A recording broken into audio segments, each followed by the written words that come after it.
Buenas tardes, quiero agradecer al Instituto de Formación Jurídica y Social IFOCUS, quienes han tenido la amabilidad de invitarme esta tarde para disertar sobre el trámite del proceso inmediato. Vamos a hablar sobre el proceso inmediato.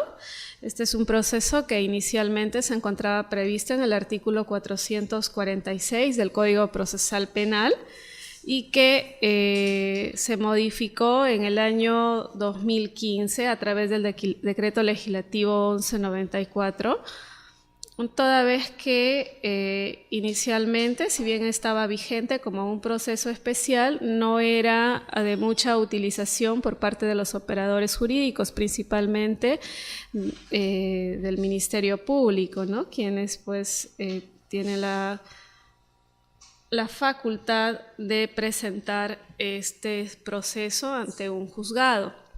Entonces, se hizo una investigación a nivel nacional, también por parte del Ministerio de Justicia, para verificar estadísticamente cuánto se utilizaba este proceso, y se determinó que efectivamente había muy pocos procesos que se habían tramitado como procesos inmediatos.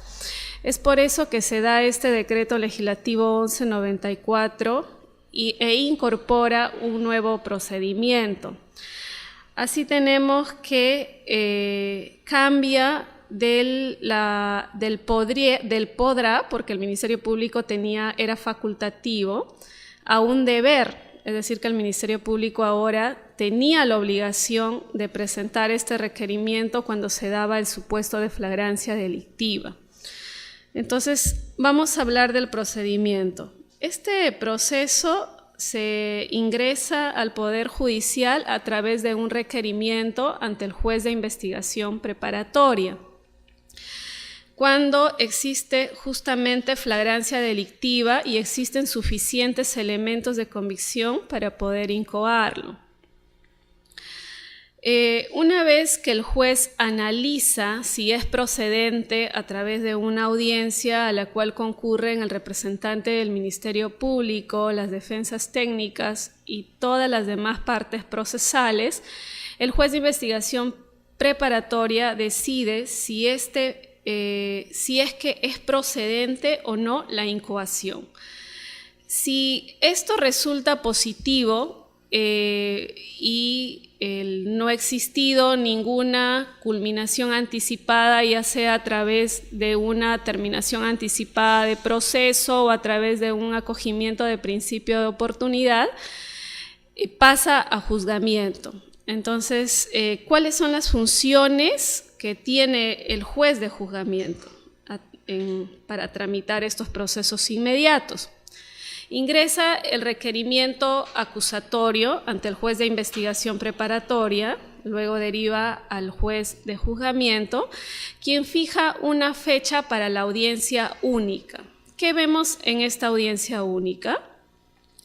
Justamente citamos a las partes para que el Ministerio Público pueda exponer este requerimiento acusatorio, que normalmente se daban en los casos de omisión a la asistencia familiar y también en los casos de conducción en estado de ebriedad, y algunos otros delitos como el de robo agravado, que eran los delitos más frecuentes que se venían incoando, y también los delitos de hurto, ¿no? Que eran los más frecuentes para incoar procesos inmediatos, y también este delito que estuvo muy de boga, que es el delito de violencia y resistencia a la autoridad. Entonces, una vez que el juez cita a esta audiencia, el Ministerio Público oraliza su requerimiento acusatorio, corremos traslado a la defensa técnica y también si existiera un actor civil constituido. El Código Procesal Penal al respecto del actor civil, señala que el actor civil puede apersonarse ante el juez de investigación preparatoria y solicitar su incorporación, pero de no hacerlo, porque justamente se trata de un proceso inmediato, también podría solicitarlo ante el juez de juzgamiento en esta audiencia única.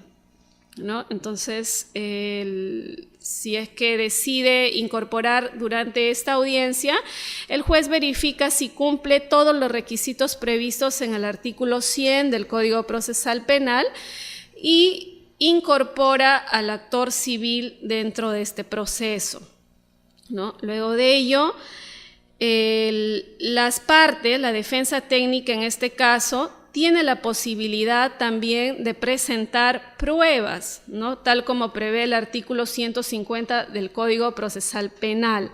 Acá debemos hacer un paréntesis. El artículo 446 a 448 que regula el proceso inmediato no tiene un procedimiento propio. Sin embargo, en el último párrafo del artículo 448 señala que en todo lo que no esté previsto dentro de estas normas se rige supletoriamente por las normas del proceso común, ¿no? Entonces, según el proceso común en el artículo 350 señala que una vez que se ha corrido traslado a las partes de la acusación fiscal, el abogado tiene la posibilidad de presentar nuevos medios probatorios que sustenten su planteamiento, puede presentar, también podría solicitar un criterio de oportunidad, acogerse dentro de esta etapa a un principio de oportunidad o a un acuerdo reparatorio, presentar algunas excepciones, ¿no?, que él considere necesarias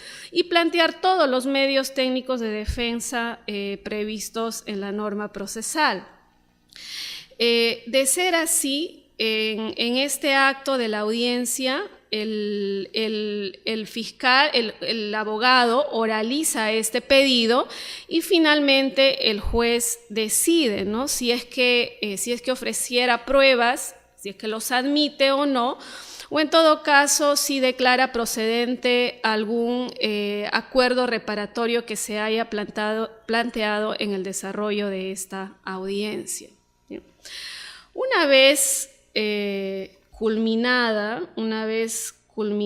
la audiencia de control de acusación, porque también sobre esto hay un acuerdo plenario que se emitió justamente el año 2016, y establece dos fases en las cuales se plantea esta audiencia única de proceso inmediato. La primera fase es justamente el control de acusación y la segunda fase es el juicio propiamente dicho. En la primera fase, que es el control de acusación, pues como ya les venía diciendo, se realiza la audiencia para ver, justamente realizar un control formal también o un control sustancial de la acusación fiscal. Es decir, si es que existe una imputación concreta, una imputación necesaria, que estos hechos encuadren perfectamente en el tipo penal planteado por el representante del Ministerio Público y que obviamente no adolezca de ningún requisito formal. Una vez realizado este control, pasamos a lo establecido en el artículo 350, referido a lo que es el control sustancial, ¿no?, para verificar si es que procede alguna excepción o de repente la defensa puede plantear también un sobreseimiento de la causa, ¿no?, si es que el hecho imputado no constituyera delito o se encuentra dentro de los supuestos previstos en el artículo 344 del Código Procesal Penal. Bien. De ser así, por ejemplo, si es que el juez verificara que este hecho no constituye delito, lo que hace el juez de inmediato es emitir una resolución de sobreseimiento, dicta la resolución de sobreseimiento y pues obviamente se da por concluido este proceso, salvo que alguna de las partes plantee el recurso de apelación correspondiente. ¿no? De no plantearse ninguno de estos, un sobreseimiento o alguna defensa técnica, se continúa con el juicio y pasamos a verificar la admisión de los medios probatorios que fueron ofrecidos por el representante del Ministerio Público. Y ahí el juez ejerce un control de dirección, toda vez que verificará si estos medios de prueba son útiles, pertinentes y conducentes para el esclarecimiento de los hechos. Verificado esto, el juez dicta entonces una resolución declarando la validez formal y sustancial de la acusación fiscal y dispone la continuación del juicio oral, ¿no? En el caso de los procesos inmediatos, este se señala para el mismo día. De inmediato, una vez delimitado esto, el juez indica al representante del Ministerio Público que exponga sus alegatos de apertura de manera breve y concisa, indicando el tipo penal, la pena solicitada, la reparación civil de no existir un actor civil constituido y los medios de prueba que van a ser actuados en el juicio oral para acreditar su planteamiento. De otro lado, si no existe un actor civil constituido, corremos traslado en este acto a la defensa técnica a efecto de que también pueda plantear su teoría del caso y los motivos por los cuales considere que su defendido debe ser absuelto, o en todo caso, si aceptara una responsabilidad penal en ese momento, su responsabilidad en los hechos, así como la pena y la reparación civil solicitada. En ese acto el juez decide dar un tiempo prudencial a las partes para que lleguen a un acuerdo respecto de los términos de la sentencia que va a ser emitida por el juez. Suspendemos brevemente la audiencia, se ponen de acuerdo, luego nuevamente instalamos y en ese acto el fiscal, o en todo caso el abogado, comunican los términos del acuerdo, el juez realiza un control de legalidad de ese acuerdo, es decir, que la pena se encuentre dentro de los márgenes establecidos por la ley y que en efecto los hechos que han sido planteados por el fiscal encuadren en un tipo penal. De ser así, de inmediato el juez procede a dictar la sentencia de conclusión anticipada de juicio oral. Y con eso damos por concluido esta etapa del proceso. Pero, ¿qué pasa si es que el acusado no acepta a la responsabilidad penal? Es pues que lo lógico es que vamos a continuar con el desarrollo de este juicio inmediato. Siguiendo el desarrollo del proceso, corresponde en este acto a las partes señalar si es que estos van a ofrecer nuevos medios probatorios o en todo caso van a solicitar que se reexamine aquellos medios de prueba que no fueron admitidos en su momento durante la audiencia de control de acusación, que es la primera fase. Bien, en este caso, si es que se plantea un nuevo medio probatorio de conformidad con el artículo 373, inciso 1, que rige supletoriamente al procedimiento regulado en el artículo 446, el fiscal, si es que el fiscal ofreciera, o en todo caso la defensa técnica, tendrá que verificar que este medio probatorio haya sido conocido después de la audiencia de control de acusación.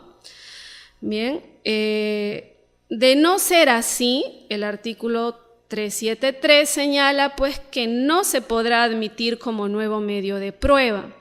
El siguiente supuesto es que un medio de prueba haya sido planteado durante el desarrollo del control de acusación y en ese acto el fiscal haya reservado su derecho para hacer valer durante la audiencia de juzgamiento. El fiscal señala con una especial argumentación por qué ese medio probatorio que fue inadmitido en la audiencia de control de acusación debe ser admitido al momento del juicio oral. Si el juez considera que tanto el Ministerio Público o la defensa han realizado esta especial argumentación, admite estos medios probatorios para ser actuados en el juicio oral. Bien, terminamos con esta primera fase, que es el ofrecimiento de nuevo medio de prueba previsto en el artículo 373 del Código Procesal Penal. Luego, continuamos con la actividad probatoria, pero en este punto, en realidad hay muchos jueces que directamente realizan esta actividad probatoria y hay otros que es una práctica a nivel nacional que pues se está adoptando también en esta etapa realizar convenciones probatorias en la etapa de juzgamiento. No está prohibido en el Código Procesal Penal, es por eso que muchos jueces asumen esta práctica.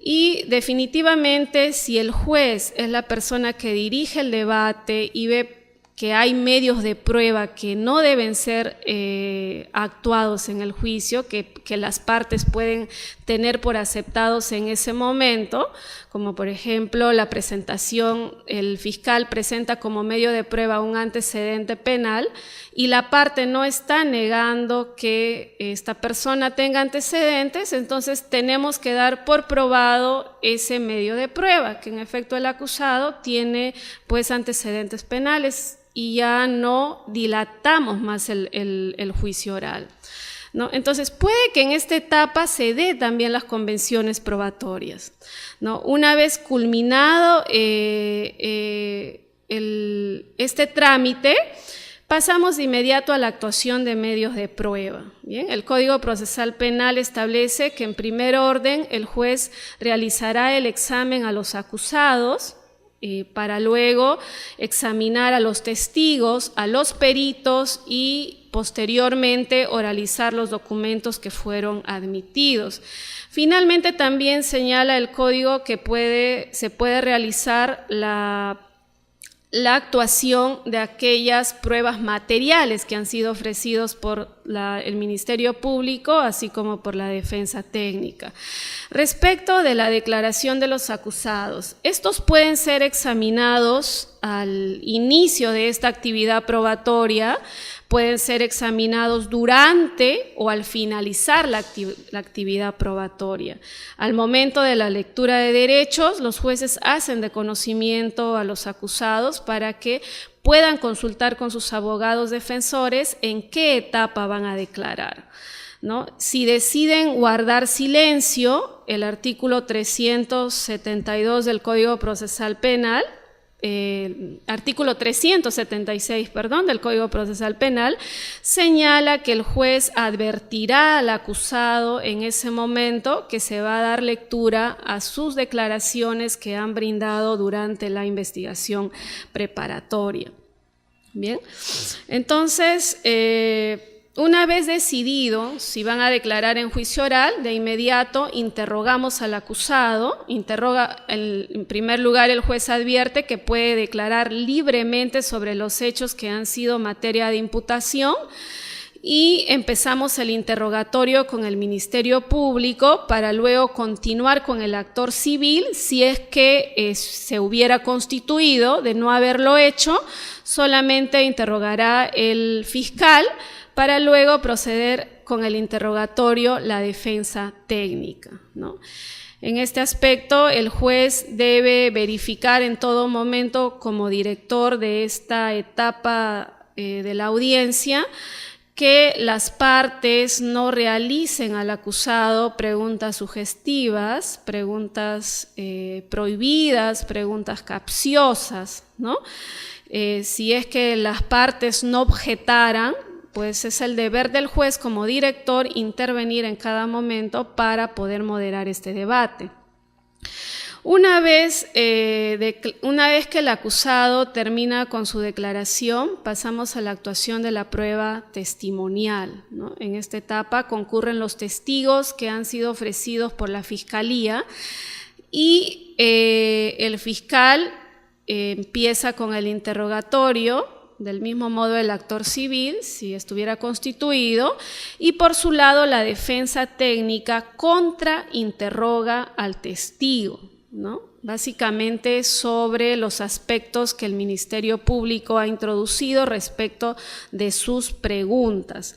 No están permitidas también en el interrogatorio del testigo preguntas sugestivas, compuestas, prohibidas, más bien estas tienen que ser directas para poder obtener la información que se requiere del testigo y consecuentemente la defensa técnica también tiene derecho a contrainterrogar. Sin embargo, según las técnicas de litigación, están permitidas en el caso del contrainterrogatorio las preguntas sugestivas, ¿no? Más no las preguntas compuestas o las preguntas prohibidas, ¿no? Entre otro tipo de preguntas.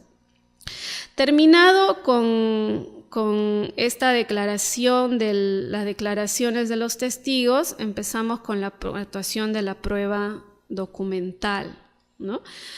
El Código Procesal Penal señala que el fiscal o en todo caso la parte que ha ofrecido este medio de prueba da lectura a la parte más importante de este documento que considera va a acreditar su teoría del caso y consecuentemente nos indica cuál es el significado probatorio de ese documento, qué es lo que va a probar, ¿no?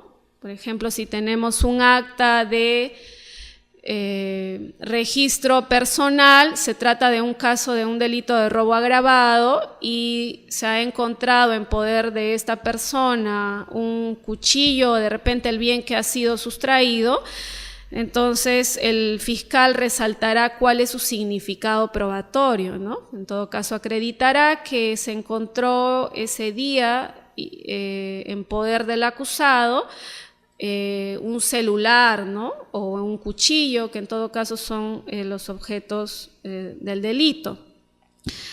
Para luego correr traslado a la defensa técnica, que según el artículo 384 del Código Procesal Penal, como ya dijimos, se aplica supletoriamente al artículo 446 que regula los procesos inmediatos, tiene la posibilidad de refutar respecto de la lectura que dé el fiscal, de aclarar algunos términos sobre ese documento, ¿no?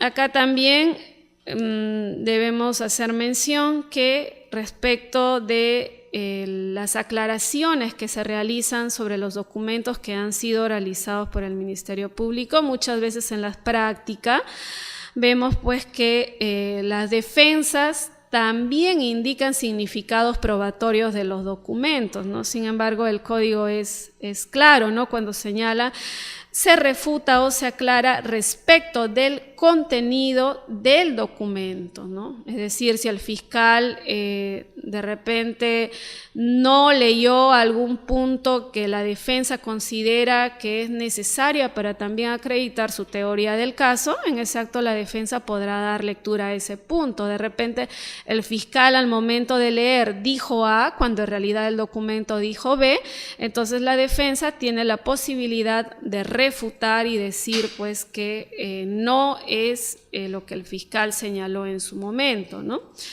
Bien, una vez culminada con la actuación de la prueba documental, en este juicio inmediato tenemos la posibilidad de incorporar la prueba material que ha sido admitida, en primer lugar por parte del Ministerio Público, ¿no? Pero sucede que muchas veces esta prueba, la prueba material, según las técnicas de litigación, tienen que ser pues introducidas a través de las declaraciones de los testigos o acusados, si es que el acusado declara al iniciar la actividad probatoria, ¿no? Por lo que ya carecería de objeto nuevamente volver a actuar una prueba material que en su momento fue introducida, ¿no? Al igual que las pruebas documentales.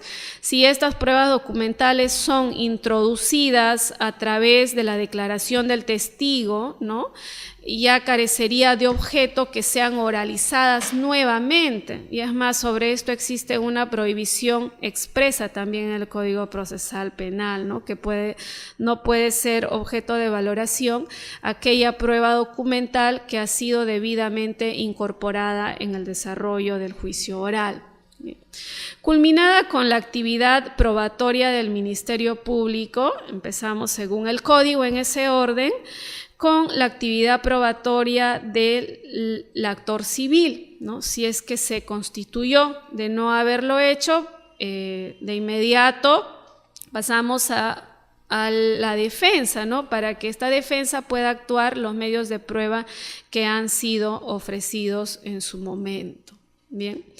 El Código Procesal Penal señala también en el artículo 374, y es lo que se ha visto en la práctica cuando hemos tramitado los procesos inmediatos, que en varios de estos casos se han acusado, por ejemplo, como un delito de robo agravado, ¿no? Sin embargo, en el desarrollo de la actividad probatoria hemos podido apreciar que no se trataba de un delito de robo agravado, es decir, que no había existido violencia, y el Código justamente faculta al juez que antes de culminada la actividad probatoria, antes que se termine con cualquier actuación de documentos o en todo caso antes de terminar con la recepción de la declaración del acusado, el juez tiene la posibilidad de desvincularse de la acusación fiscal, ¿no?, del tipo penal, bien, del tipo penal que ha sido postulado por la Fiscalía, ¿no? Por ejemplo, si la Fiscalía postuló un robo agravado, en ese momento el juez puede decir que en el desarrollo del juicio, a través de los testigos, qué sé yo, de los peritos, si se ofreció un médico legista, de repente al juicio vino el médico legista y dijo de que no existió violencia física, no se han determinado lesiones físicas sobre la persona, y justamente esa ha sido la postulación del fiscal. Entonces en ese momento el juez tiene la facultad de decir que no se ha advertido tal violencia y se desvincula por un tipo penal, que podría ser por el delito de hurto, en todo caso hurto agravado, ¿no? Pero el juez no puede luego sentenciar por un delito de robo agravado si es que previamente no ha realizado esa desvinculación. Bien, el juez anuncia a las partes ese planteamiento y le da la posibilidad al fiscal, en todo caso, de aceptar ese planteamiento del juez, o le da un plazo de 5 días a efecto de que el fiscal pueda presentar algunas pruebas de que persiste en todo caso en la acusación de robo agravado, ¿no? Si es que en ese momento el fiscal dice estoy de acuerdo con el planteamiento formulado por el juez, entonces de inmediato continuamos con el juicio oral, y las partes en ese momento tendrán que expresar sus alegatos de apertura, sus alegatos de clausura, ¿no? En ese acto el juez tiene la posibilidad de dictar un fallo, ¿no? Tratándose de un proceso inmediato, lo lógico es que ese mismo día el juez emita su fallo, porque justamente la audiencia se ha desarrollado en una sola sesión, la actividad probatoria se ha desarrollado en una sesión. Entonces lo lógico es que el juez dicte al menos su fallo en esa fecha, ¿no? De no ser así, el juez tiene la posibilidad de hacerlo dentro de los 2 días hábiles, ¿no? Emitir el fallo o en su defecto la sentencia íntegra, que también podría ser dentro de los 8 días, ¿no?, de dictado el fallo correspondiente. ¿no? Entonces, con esta sentencia, pues termina el trámite del proceso inmediato, ¿no? Ahora, ¿cuáles son la problemática que se ha planteado, ¿no? Sobre todo en los casos de violencia y resistencia a la autoridad? Y esto básicamente está referido con la imposición de penas, ¿no? Porque justamente cuando entró en vigencia en el año 2015, el primer caso justamente y el más sonado de todos fue el de la señora Buscaglia, ¿no? Que fue sentenciada a 8 años de pena privativa de libertad justamente por haber agredido a un efectivo policial. Ella se sometió a un proceso inmediato y en el juicio aceptó su responsabilidad, ¿no? Se dictó una sentencia condenatoria. Entonces se cuestionó el tema sobre todo del delito, ¿no? Que pues era una pena muy alta y justamente a raíz de eso es que los jueces supremos emiten un acuerdo plenario en el cual dan algunas pautas respecto de este delito de violencia y resistencia a la autoridad y también dan algunas pautas respecto de la aplicación de los procesos inmediatos y lo que debe entenderse por flagrancia delictiva, ¿no?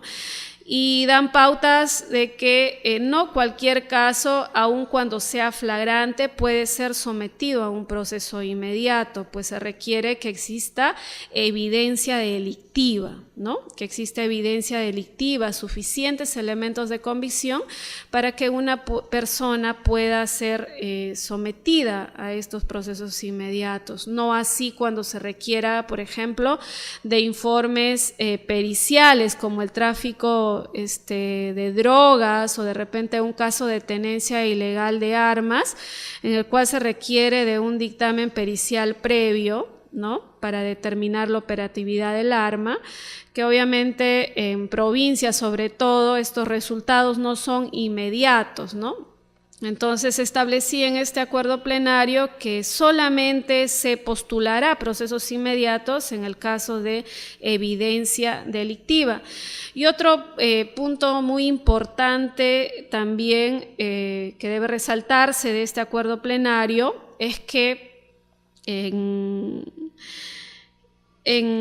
los casos, dicen, ¿no? En los casos en los cuales ya se venga tramitando se venga ya desarrollando el juicio oral y en el desarrollo de este juicio se advierta que el caso reviste mayor complejidad, que no hay evidencia delictiva, ¿no? Entonces, lo que debe el juez de juzgamiento tiene la posibilidad de transformar este proceso inmediato a un proceso común, ¿no?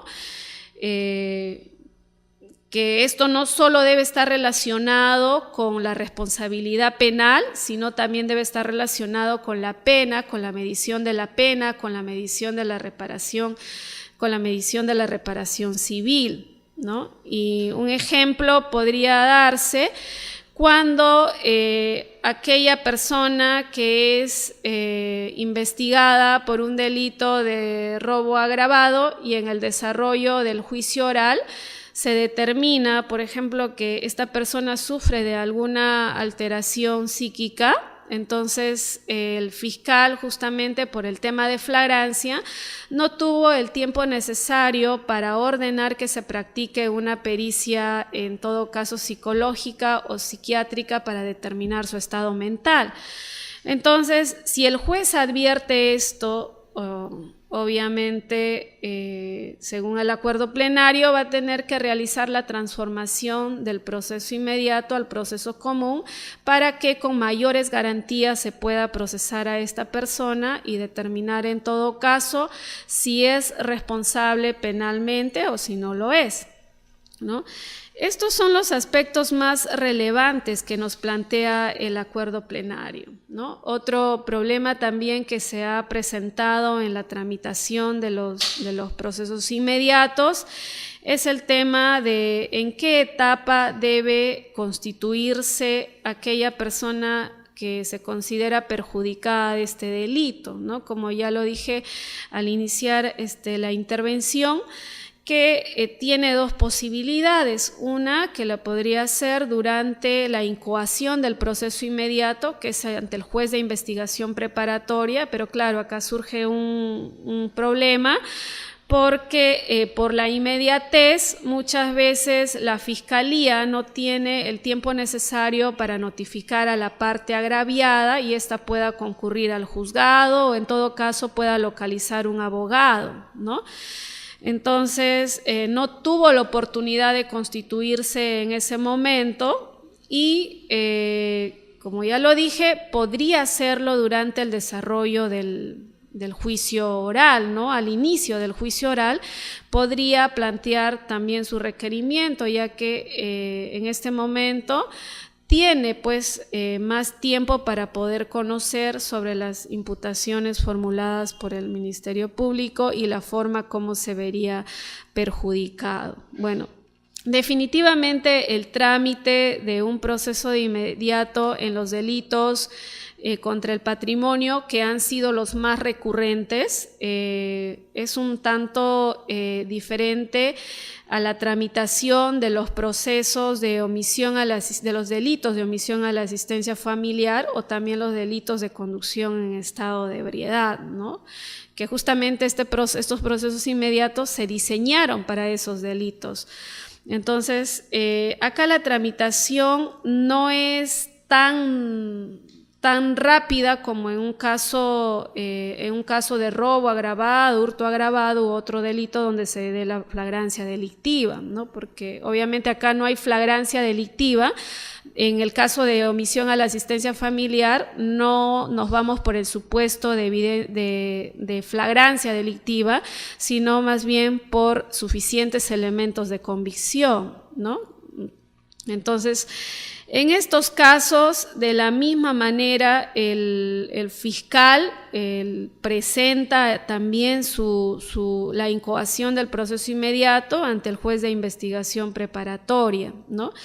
En los casos de omisión a la asistencia familiar, la mayoría concluyen durante la investigación preparatoria, ya que en ese momento se pueden acoger también a un principio de oportunidad, pero de no haberlo hecho, muchas veces porque los acusados no están debidamente asesorados, no tienen una buena asesoría, deciden pues no aceptar, ¿no? este acuerdo temprano y el caso pasa a juzgamiento, ¿no? Y es justamente acá donde muchas veces los acusados vuelven a solicitar nuevamente el acogimiento a un principio de oportunidad, ¿no?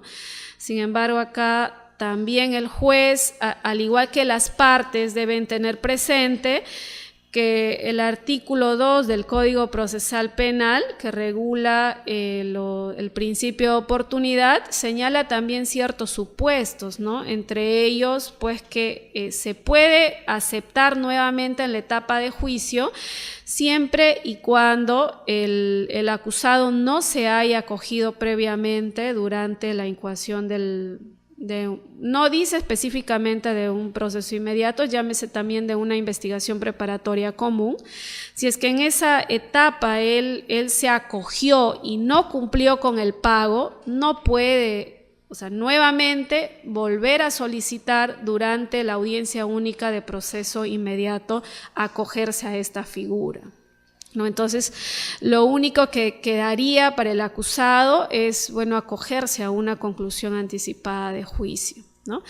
Entonces, obviamente la audiencia, en el caso de omisión a la asistencia familiar, no se da en un solo día, ¿no? De alguna manera no se verifican los plazos establecidos en el artículo 448 porque obviamente este requerimiento tiene que ser notificado a la defensa técnica y la fecha para fijar la audiencia dependerá mucho del domicilio donde esta persona, el lugar donde esta persona resida, ¿no?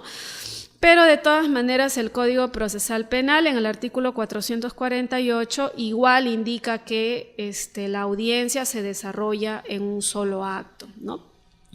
Los plazos en el proceso inmediato también varían respecto de los recursos impugnatorios, ¿no? En un proceso común, los plazos de apelación de una sentencia condenatoria, y eso justamente teníamos una serie de problemas inicialmente, porque en el caso de una sentencia condenatoria en un proceso común, las partes tenían 5 días para presentar su recurso de apelación. Bueno, tienen, ¿no?, en un proceso común.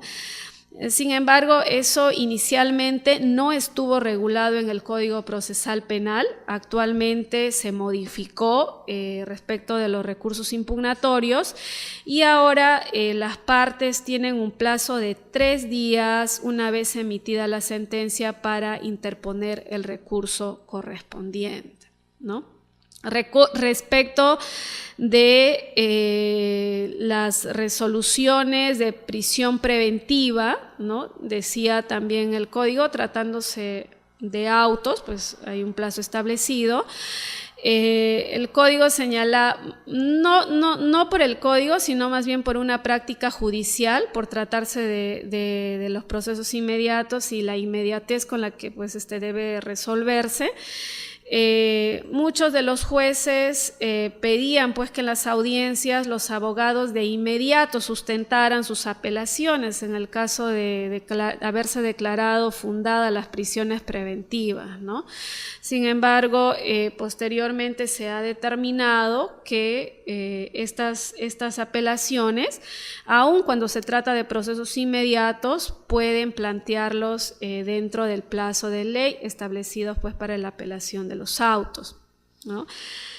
Eso es en cuanto a los recursos impugnatorios. Y también hemos hablado respecto de los acuerdos, el acuerdo plenario que se emitió en razón de esta serie de problemas que se produjo durante el año 2006 en cuanto a la aplicación.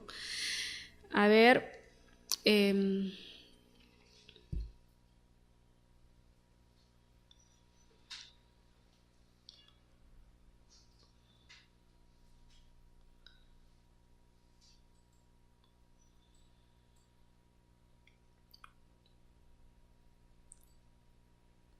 bien, hemos indicado también cuáles son los supuestos del proceso inmediato para incoarla, y uno de los requisitos es que el imputado haya sido sorprendido y detenido en flagrante delito, que este imputado además haya confesado, ¿no?, la comisión del delito, y que todos los elementos de convicción que fueron acumulados durante las diligencias preliminares y previo interrogatorio sean evidentes, señalan, ¿no? Pero como se ha dicho inicialmente, puede haber muchos casos en los cuales se aprecie que existió flagrancia delictiva, pero ello no significa necesariamente que la Fiscalía cuente con los suficientes elementos de convicción para poder incoar el proceso inmediato. Y es de tenerse en cuenta que a raíz de este acuerdo plenario, también ya la Fiscalía ha presentado a nivel nacional, en realidad, actualmente presenta menos requerimientos de procesos inmediatos, ya no está presentando, justamente por el tema de los elementos de convicción con los que pueda contar en este momento, ¿no?, salvo los casos de omisión a la asistencia familiar y conducción al estado de ebriedad, que es el gran número de delitos en los cuales se vienen pues procesando a muchas personas. A ver, también existía otro problema en la práctica judicial respecto de las incoaciones. Justamente se dio un caso en el que se había condenado a una persona por un delito de actos contrarios al pudor, ¿no?, en un proceso inmediato. Esta sentencia fue materia de apelación y justamente una sala de apelaciones de esta ciudad de Lima declaró pues la nulidad de esta sentencia y ordenó que todo el proceso sea tramitado en un proceso común, ¿no? Toda vez que tratándose de un delito de actos contrarios al pudor, había mucha actividad probatoria por realizar e incluso en su momento el imputado cuando declaró señaló que habían muchos testigos que tenían conocimiento que justamente ese día que se habían producido los hechos él no estaba presente, ¿no?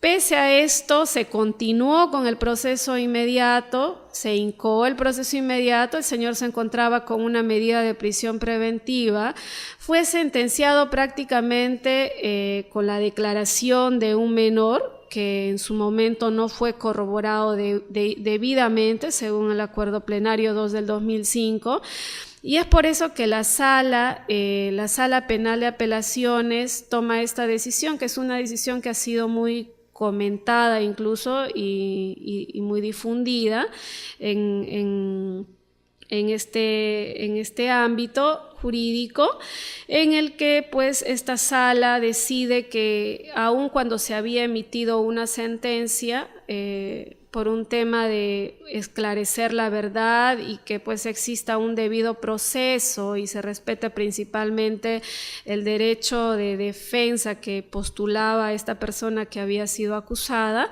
dispuso que este proceso sea tramitado pues en un proceso común, ¿no? Bajo las reglas de un proceso común y se realice una investigación. Pero a raíz también de esta sentencia es que muchos casos que fueron incoados, como los delitos de robo agravado, como los delitos de tenencia ilegal de arma, incluso también la Fiscalía ha incoado procesos, delitos de extorsiones, que se supone que son delitos complejos, ¿no? Y requiere pues mayor actividad probatoria. Entonces, ha incoado el Ministerio Público y lo que han decidido los jueces a veces de investigación preparatoria es declarar fundada esta incoación. Sin embargo, cuando ha pasado para el juzgamiento, los jueces que han dirigido esta etapa del proceso han decidido transformar también este proceso a un proceso común, como hay algunos jueces que han declarado fundadas han declarado fundadas algunos medios técnicos de defensa que fueron en ese momento presentadas por las defensas técnicas con la finalidad de que este proceso sea enviado a un proceso común. Entre ellos tenemos la excepción de naturaleza de juicio, ¿no? Porque no se estaba tramitando en la vía que correspondía, o sea, estaba dando un trámite diferente, ¿no? Tramitando en un proceso en especial, que es el proceso inmediato, cuando en realidad correspondía ser tramitado en un proceso común, ¿no? Estas son las situaciones que se han presentado en la aplicación del artículo 446 y 448 durante estos 2 años, ¿no? Que se dio pues el decreto legislativo 1194, que fue en finales del año 2015 hasta la fecha. Pero como se dijo, la incidencia de la presentación de procesos inmediatos ha disminuido significativamente, aun cuando el Ministerio Público ahora no tiene la facultad, sino tiene el deber de incoar este proceso inmediato.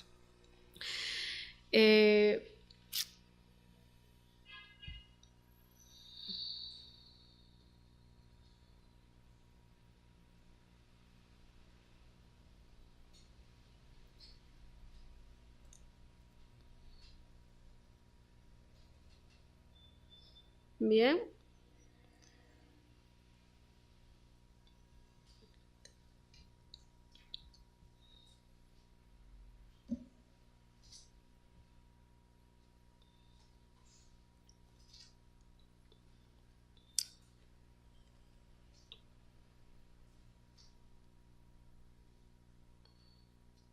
Bien, a ver.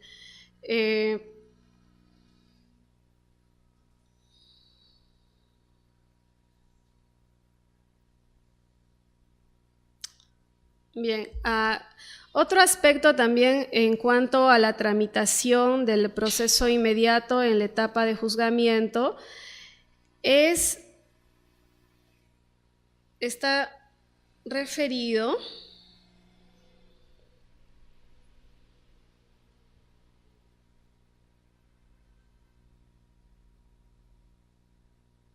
a la devolución, ¿no?, de la acusación fiscal. A ver, ha sucedido casos en los cuales la Fiscalía ha presentado un requerimiento acusatorio por un delito que son los más comunes en los procesos inmediatos, un delito contra el patrimonio, que es un delito de robo agravado.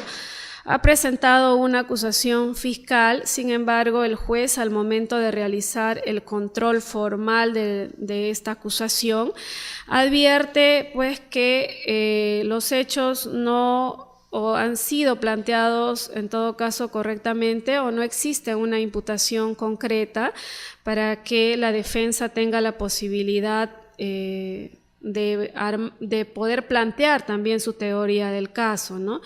Entonces, esta falta de imputación concreta ha sido observada por la defensa técnica. El Código Procesal Penal, en cuanto a la regulación de los procesos inmediatos, señala que en el mismo acto de la audiencia, el juez tiene que devolver esta acusación fiscal al Ministerio Público para que en ese acto pueda subsanar esta acusación fiscal, ¿no? Acá también se han presentado una serie de inconvenientes, toda vez que muchas veces se trata de alguna manera reformular, pero sin variar los términos del requerimiento de incoación de proceso inmediato, los hechos que han sido formulados en este requerimiento. A ver, en el caso del proceso común, una vez que el fiscal decide, pues no, ha encontrado elementos de convicción, ha identificado plenamente al autor, decide formalizar la investigación preparatoria, presenta ante el juez de investigación preparatoria esta disposición de formalización, y esos hechos son inmutables, esos hechos son los mismos que deben ser planteados en su acusación fiscal, ¿no? Estos hechos no pueden variar, y es lo que establece el Código Procesal Penal.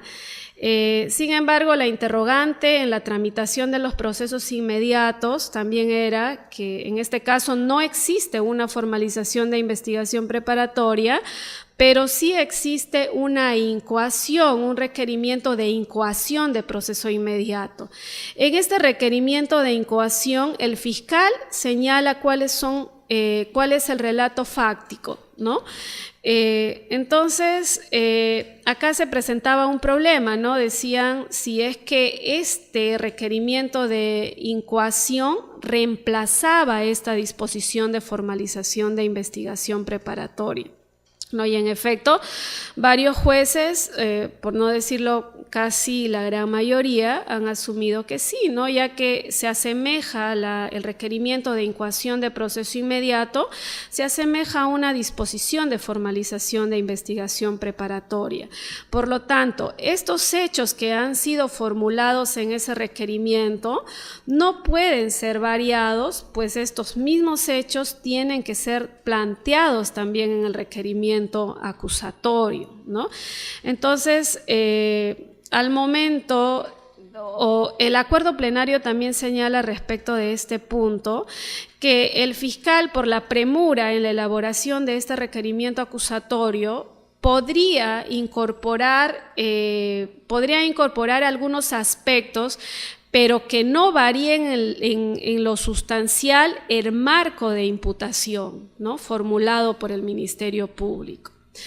Entonces, según el artículo 448, como se dijo, el juez tenía la posibilidad de devolver en ese momento la acusación fiscal a efecto que sea replanteado por el representante del Ministerio Público.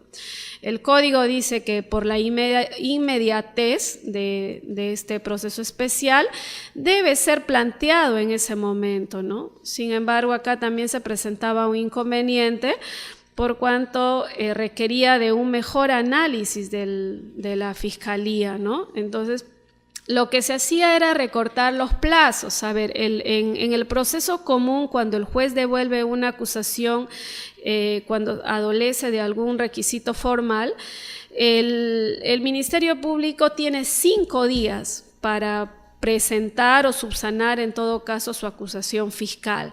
En este caso, haciendo un análisis de razonabilidad y en todo caso de proporcionalidad en atención a la inmediatez de estos procesos, los jueces normalmente, algunos exigían que el fiscal presente en ese momento su subsanación, pero había ocasiones en las cuales les daban un plazo, pero que este plazo no debería exceder pues de las 24 horas o un día en todo caso para que el fiscal pueda subsanar debidamente su acusación y se pueda correr traslado en ese acto a la defensa técnica, ¿no? Para que pueda tener en su poder y el documento subsanado y pueda elaborar su teoría.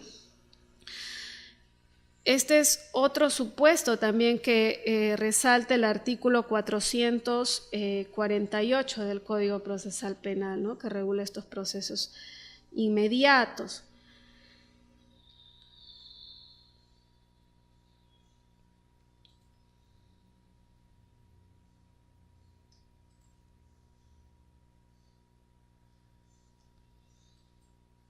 ¿Ya?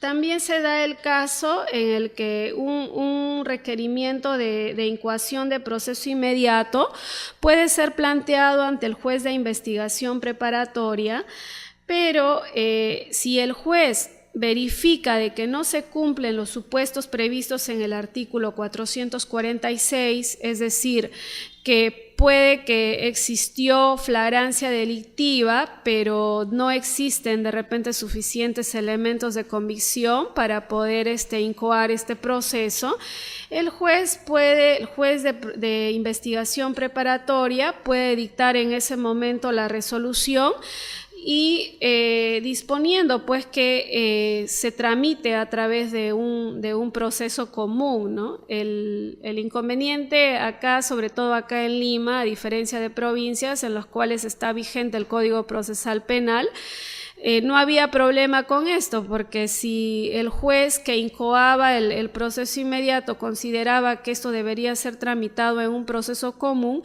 remitía los actuados, ¿no? a la Fiscalía para que presente su requerimiento ante el juez de investigación preparatoria, ¿no? Pero aquí en Lima existió un tema muy particular por cuanto no está vigente en varios de los distritos judiciales el Código Procesal Penal.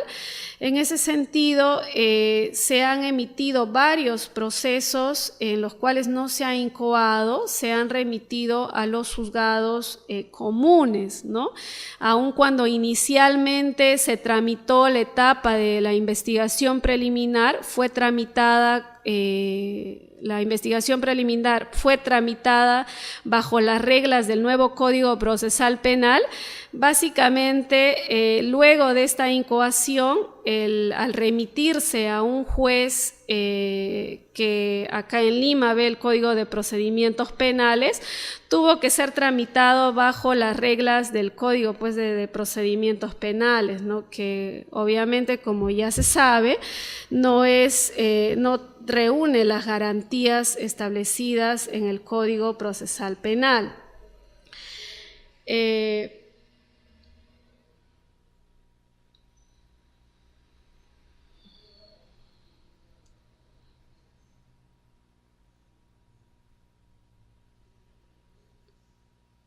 Bien. para en el caso de las defensas técnicas, ¿no?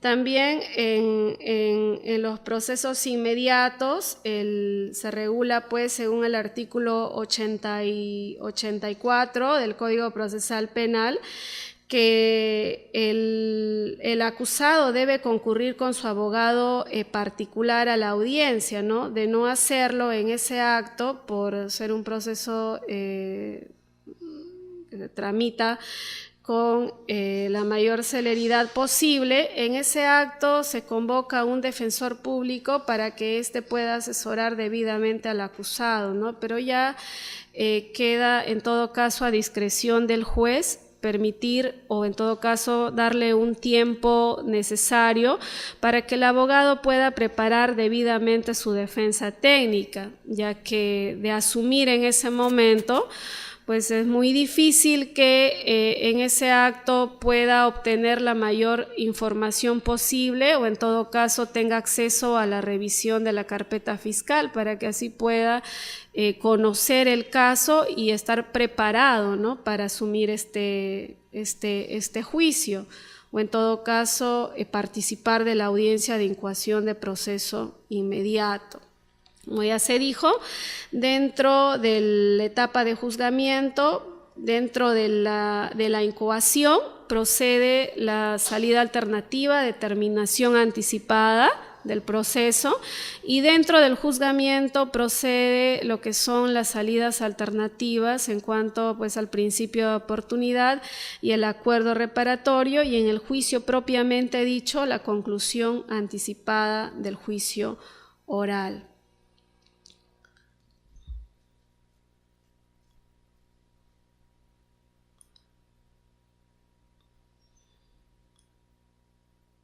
Bien, también se han dado casos en los cuales durante el desarrollo del juicio el fiscal ha ofrecido, por ejemplo, peritos o testigos para que sean actuados.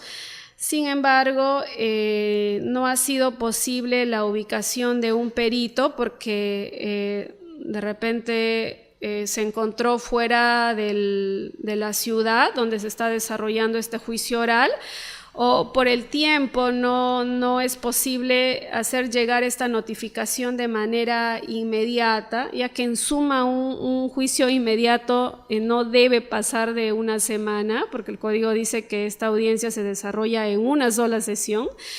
Entonces no sería factible, pues, que se notifique a un perito o a un testigo para que dentro de una semana o dos pueda concurrir al juicio oral. Se estaría desnaturalizando, ¿no? Estos procesos. Por lo que en ese sentido también en estos casos se ha dispuesto la transformación del proceso inmediato a un proceso común para que en todo caso estos testigos o peritos sean, pues, llamados, ¿no? Y brinden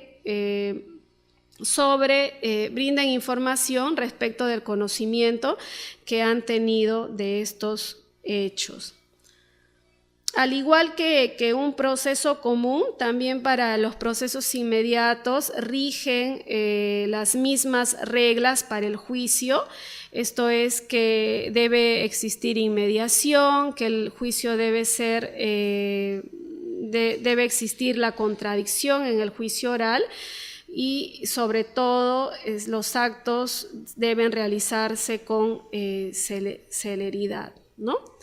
Bien, estos son los aspectos generales y más relevantes del proceso inmediato que se encuentra previsto en el artículo 446 y 448 y todo lo que no está regulado en este procedimiento, como ya se dijo, rige supletoriamente las normas previstas en el Código Procesal Penal para los procesos comunes, ¿no? En todo lo que no desnaturalice la aplicación del proceso inmediato se aplican estas reglas.